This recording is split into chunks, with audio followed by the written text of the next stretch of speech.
chưa bom on bà sân chỉ bom on ở kia đăng tập base nổi năng á đừng khơi bom on ở kia trong ba lan kia mình từng ở năng vô tết bỏสุดท้ายบอลนะคะแนนนี่ก็จะแบบเพลานเกมหนึ่งเคยอยากบองสะอาดต่อตัวบองวันอันใหญ่กับดังถัดสะอาดได้จำใหญ่มาก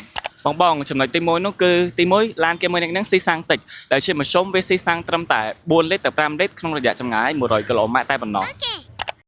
ចំពោះចំណុចទី2វិញគឺងាយស្រួលនៅក្នុងការជិះនៅក្នុងទីក្រុងបងប្អូនទាំងអស់គ្នាទិញឡានkemនាងមួយគ្រឿងយកទៅជិះហើយបងប្អូនទាំងអស់គ្នានឹងចំណេញពេលវេលាមកដោយសារតើនៅទីក្រុងភ្នំពេញយើងពីច្រើនស្ទះមែនតើហ្មងអញ្ចឹងបងប្អូនទាំងអស់គ្នាជិះឡានkemនាង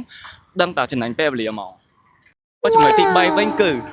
ឡានkemនាងគឺជាឡានដែលមានគុណភាពល្អព្រមទាំងមានតម្លៃសមរម្យបងប្អូនទាំងអស់គ្នាដឹងថាឡានkemនាងមួយគ្រឿងហ្នឹងណាតម្លៃក្នុងមួយគ្រឿងត8000ជាងឯងបងប្អូនទាំងអស់គ្នា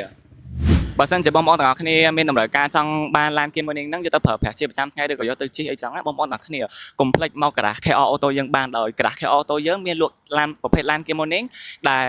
តម្លៃក្នុងមួយគ្រឿងគឺធូរថ្លៃមែនតើត្រឹម8000ជាងឯងបងប្អូនទាំងអស់គ្នាអាចយកឡានទៅជិះបានដែរហើយចំពោះព័ត៌មានលម្អិតបងប្អូនទាំងអស់គ្នាអាចតាក់ទងមកកាន់ Facebook Page KR Auto 1653បានឬក៏មកកាន់ទីតាំងផ្ទាល់ក៏បានដែរដែលស្ថិតនៅទល់មុខសង្កាត់ខាងក្នុងតែម្ដងបងវឺតឡើងដោយសារតែkemនាងនៅក្រដាស់យើងចិត្តអស់ហើយសតតែប៉ុណ្្នឹងឯង